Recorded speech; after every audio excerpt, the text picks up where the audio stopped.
అయ్యన్న పాత్రుడు ఇప్పుడు ఏపీలో సంచలనం.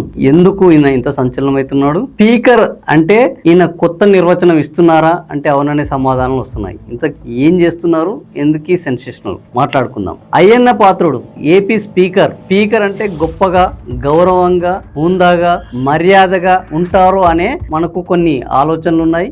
గత కొన్ని ఏళ్లుగా ఇదే విధానంలో అనేక మంది స్పీకర్లు ఉన్నారు. అయితే అందరూ ఒకటైతే తాను ఒకటి అని చెప్పుకునే అయ్యన్న పాత్రుడు స్పీకర్ కు వచ్చాక కూడా అలాగే వ్యవహరిస్తున్నారన్న విమర్శలు, ఆరోపణలు ఎక్కువ అవుతున్నాయి. అందులో ఆయన బూతు పురాణం. స్పీకర్ అంటేనే రాజకీయ కార్యక్రమాలకు అతీతంగా, రాజకీయ విమర్శలు, ఆరోపణలకు అతీతంగా వ్యవహరించారు అనేది మనము ఇప్పటి వరకు చూస్తున్న వ్యవహారం. కానీ ఇటీవల కాలంలో స్పీకర్లు రాజకీయ నాయకుల కంటే, అందులో ఉన్న అధికార ప్రతినిధుల కంటే, ప్రధాన నేతల కంటే ఎక్కువగా కూడా ఈ రాజకీయ విమర్శలు, ఆరోపణలు చేస్తూ వార్తలకు ఎక్కుతున్నారు. అందులో ఇప్పుడు అత్యధిక స్థాయిలో అగ్రస్థానంలో ఉన్నారు అయ్యన్న పాత్రుడు. నిన్న ఒక కార్యక్రమానికి వెళ్తూ ఆయన అక్కడ ఉన్న పోలీసులను ఉద్దేశించి మాట్లాడిన బూత్ పురాణం ఈ రోజు వైరల్ గా మారింది. నిజంగానే స్పీకర్లు ఇలాంటి కార్యక్రమాలు చేయవచ్చా?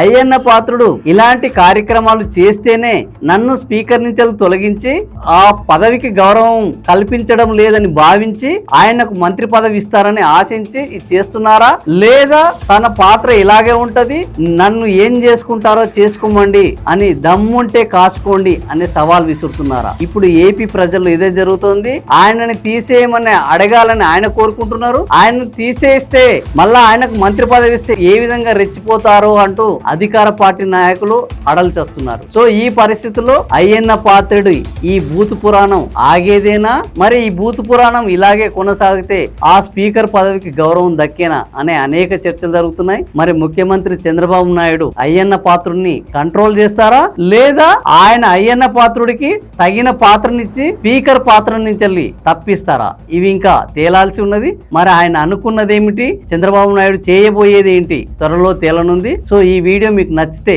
లైక్ చేయండి, షేర్ చేయండి, సబ్స్క్రైబ్ చేయండి. మరిన్ని వివరాలు కావాలనుకుంటే మీ అభిప్రాయాలను కామెంట్ల రూపంలో తెలియజేయండి. Thank you for watching.